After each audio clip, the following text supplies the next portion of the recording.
What's up, everybody? Welcome into Saturday with Smoltz, where every single Saturday, the Hall of Famer from the Atlanta Braves, John Smoltz, joins me, which, by the way, I've said this a lot.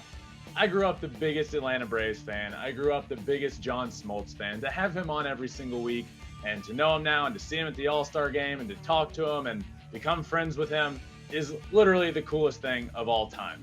Little Ben Verlander is jumping up and down that I get to do this every week, which is incredible. But this week, we had a ton to talk about because we had the All-Star game this week, and he had some comments that we need to talk about. So I'm going to get his favorite moment from this All-Star game and ask him about the comment he made. He wants to see USA versus the world at the All-Star game going forward. So ask him why and how that would work. And, I think that's a pretty good idea as well. Also, Sean Casey has taken over as the New York Yankees hitting coach. He knows Sean Casey well. Is that a good hire? Is that a bad hire? We'll see what he thinks there. And the biggest story in baseball right now and for the next, 6 months, I'd say, is and will be Shohei Ohtani and what is going to happen with him. Of course, in the next 2 weeks, the story is he going to get traded? But far greater than that is where is he going to end up in the long term? Where is he going to sign his deal as a free agent? So I'm asking John to put on his hat, his fortune teller hat, and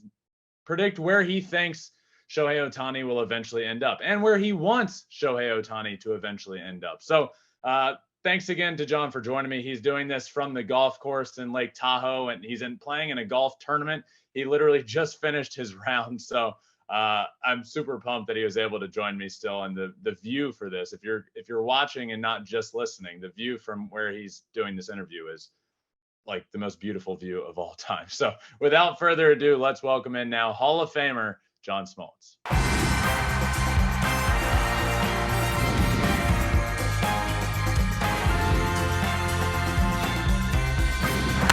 Fly ball onto the track, at the wall, it's gone! Home run! Turns on a ball, deep right field, and gone! What a game, what a moment. All right, I am joined as always by John Smoltz. John, we're just leaving Seattle. The All-Star game has wrapped up, and I got to ask, what was your favorite moment of the All-Star game this year?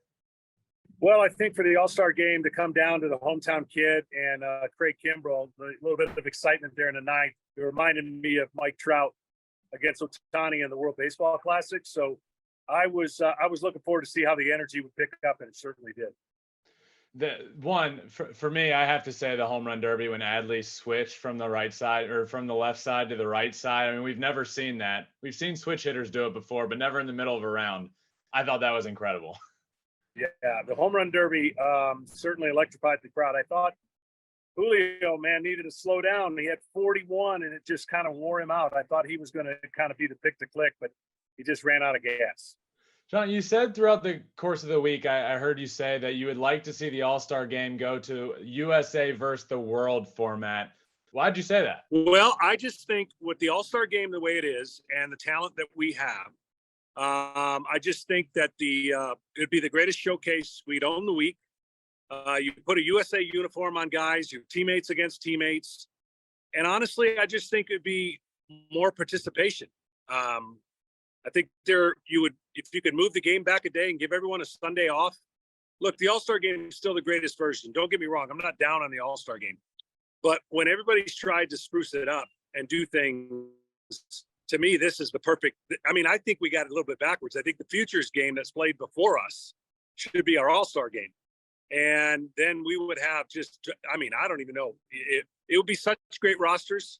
It would be hard-pressed to know who would have the advantage. You got to play in plenty of these. Do you have a favorite moment from your All-Star game that sticks out to you? Well, it didn't end out great, but the favorite moment for me was going to Tiger Stadium, and I was in the bullpen, come out of the bullpen. I came out early because Tony La Russa wanted the fastest guys to home plate because they were going to steal on Mike Piazza in the All-Star game. So he brought me in second. I gave up a homer to Miguel Tejada, but I started with Detroit. I thought I was going to play with the Tigers, my hometown team, but I got a chance to play in Tiger Stadium in the All-Star game. I did get the loss, but to me, that was pretty cool. I mean, if I had to pick the best moment, it would be winning the game in '96 in Philadelphia, but I still think playing in Tiger Stadium was so cool. I've asked you, John, a few times. I give you a lot of hats to put on. I recently told you to put on your GM hat, and we went over what certain teams should do. But now I want to ask you to put on your fortune teller hat. And I know you're not a fortune teller, but there's a lot of talk lately. The biggest story in baseball is about Shohei Ohtani. And I know you don't know where he's going to go, what's going to happen, but put on your fortune teller hat and let me ask you, where do you want him to go and where do you think Shohei Ohtani will ultimately end up? The want and where I think might be a little bit different. I think he's going to stay in California. I just do. I think he's going to be a Dodger or a Giant or possibly outside chance an Angel stay there. I don't know what it would be like if I could imagine him going to the New York Yankees with Aaron Judge and Shohei Ohtani in that market. I don't know how they would function and not age because there'd be so much attention. But I think in the grandest of stages, in the way that he plays this game, it'd be hard pressed to not think that what he would do as a New York Yankee in that stadium would be mind boggling.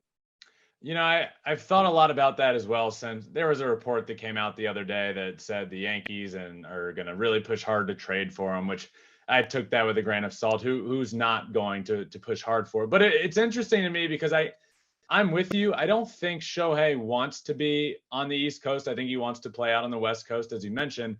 But if ever there were a time, I do think test it out in a trade. You're a rental. It's only a few months. So if he ends up in New York during a trade, that might make him more willing ultimately to sign somewhere once he tests it out and think, okay, it's not that bad over here. I can do this. But I think if it's ever going to happen, I think it would need to happen via a trade for him to at least test it out first. I agree. And I'm going to be on the aggressive side. I'm going to say it's worth to get him, even if you don't re-sign him, with a chance to win the World Series.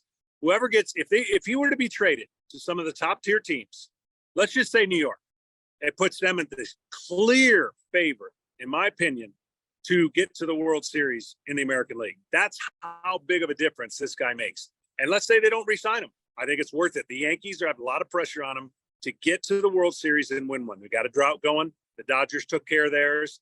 And I'm just telling you, I know people are saying there's no way he's going to get traded, this or that. I would force the hand of the owner and make the deal so sweet he can't pass it up. So you wouldn't hesitate, even though if there is no guarantee he's going to re-sign. But let's say he's not going to sign. Let's say we know that going into it. You still wouldn't hesitate to give up a 1 and a 2 prospect and some big leaguers for Shohei Ohtani?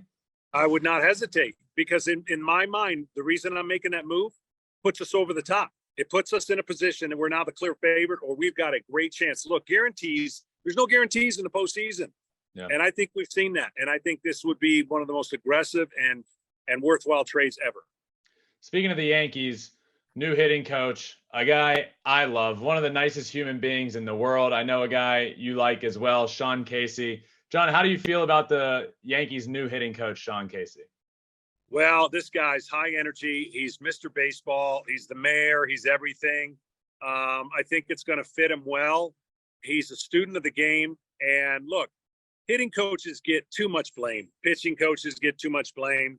And I don't think they get enough credit, but the blame is far outweighs the credit. And it's unfortunate when a team does not live up to its potential. And that's what happened, unfortunately, in New York. Did you ever face Sean? You guys would have overlapped for sure, right? Oh, yeah. How'd that go? I think he hit over 300. I'm pretty sure he would. You know, I couldn't get my eyes off his feet moving in the box. Looked like a horse picking up his leg, you know, and looked like he was just getting ready to do battle. And yeah, we faced each other a lot or enough. And he was a tough out. My favorite Sean Casey story is I was watching him with the Tigers years ago. He hit the rocket line drive to left field and got thrown out at first base. Yeah. All-time best. That's an all-time best moment. John, you join me always, and I always like to find out where you are. But right now, you are in one of the most beautiful backgrounds I've ever seen. Where are you? In Lake Tahoe with that huge lake in the back. Coming off of my first horrible round of golf in the tournament. I've got a lot of work to do. It's usually a slow start for me. But I mean, this place, this is like, you just can't get any better than this. You just can't. It's unbelievable. Is my man Marty Fish out there? He is. He's a little banged up. He and I are kind of neck and neck in points. Steph Curry has lit it up today. He's way out in front. Well, John, I appreciate you for joining me as always. I'll let you get back to it. Good luck the rest of the week. I'm going to ask you. We'll figure out how you did next week. Perfect. Look forward to it. All right, John. Thanks. See you, buddy. All right, just wanted to thank again John Smoltz for joining me because he's in the middle of a golf tournament, and the fact that he was still able to join me is pretty cool. So thanks again to him for joining me. I think the Yankees thought from him of where he wants, maybe not necessarily wants, but definitely what would be the coolest, biggest thing for the game of baseball if Shohei Ohtani ended up teammates with Aaron Judge with the New York Yankees.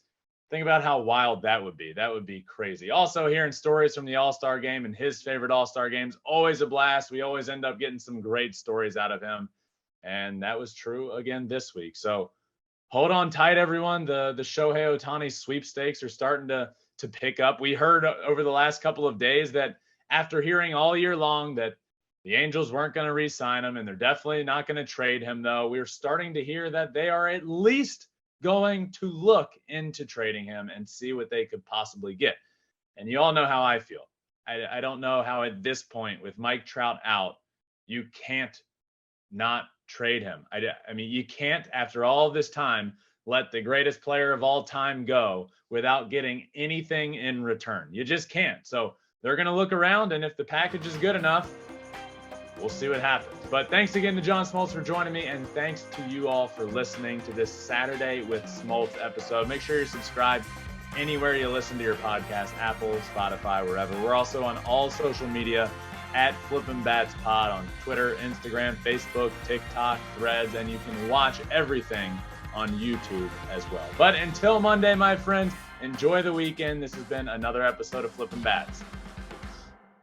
Thanks for watching. If you love flipping bats, swinging 3-0, or just talking ball, join us. Call us at 213-537-9339 with your questions. We have a weekly guest, and we have a lot of fun, so hit that subscribe button.